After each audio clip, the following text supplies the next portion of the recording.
This is an entire whole pork shoulder. It's often called pork butt for reasons only butchers of yore could possibly know. It seems like a stupid name for me, but it's a pork shoulder. And pork shoulder is perfect for sausage, and it's perfect for chuckwagon pot pork. And I'm going to show you how to do this. It's one of the easiest and most satisfying recipes you can possibly imagine. And it goes back to the origins of that pot, which is colonial Africa, where they're basically cooking game meat over open fire on the plains.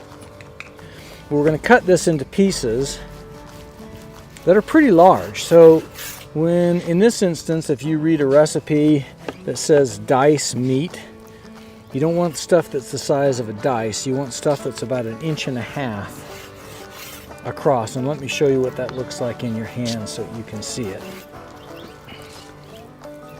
Like that, big pieces. The reason for that is that these are going to break down as they cook. And if you have tiny little pieces, you're going to end up with something that looks more like pork mush than a delicious, chunky pork dish, which is what you're really going for.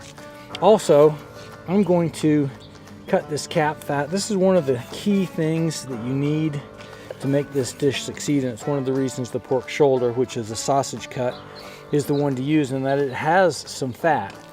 So on the fat, if you take a few pieces and cut them into smaller chunks, it'll be really helpful as you start the dish, because these are going to render down really quickly, and they're going to make everything else fry instead of boil. And I'm sure you've read enough recipes in your life to know the difference.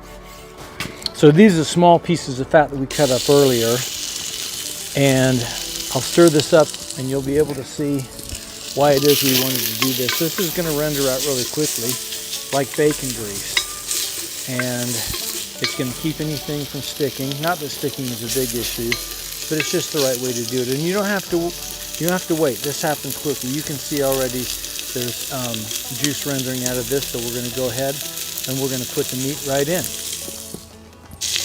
All right, big chunks of delicious pork headed in. Now, I am not going to put all of it in at the same time because we want this to brown.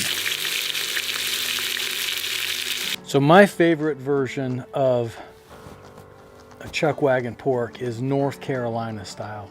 And to my mind, the very best commercial North Carolina style barbecue sauce is Scott's sauce. If you've never heard of it, get online, go to North Carolina, do whatever it takes, buy some, buy a case. After you've gone through a case or two, maybe you want to try knocking it off. That's what I'm going to do right now. It's pretty simple. Theirs is going to be much more complicated, but it's basically equal parts cayenne pepper and black pepper, and then a 1/2 part salt. So when I say part, in my world, that's a part.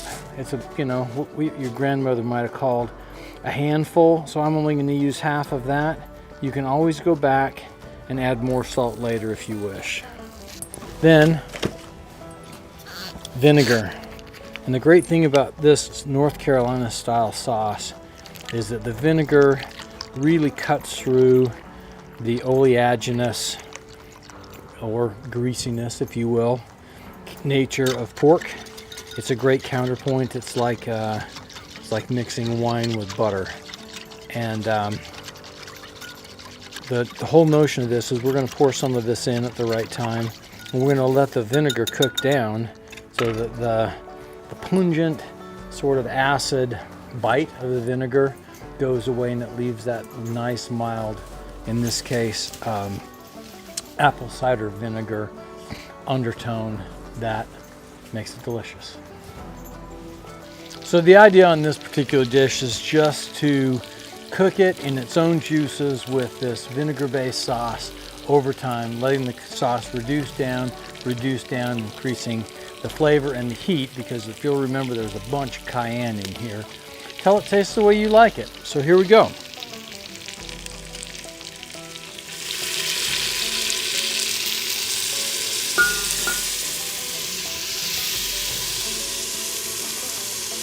You see that vinegar is going to reduce itself right down, and all that sort of tartness that you find objectionable is going to go away, and we'll just be left with the delicious flavor. So put the lid on that. We'll check it in, I don't know, 25 minutes or so. we'll just keep working on it until it's done. So this should sort of give you an idea about how versatile and functional this pot is. I can't spill this. It's completely safe. It's suspended from a single point, and it's not going to spill. It's not going to burn me. It's not going to ruin dinner. It's just easy. It's built for what it's doing right now.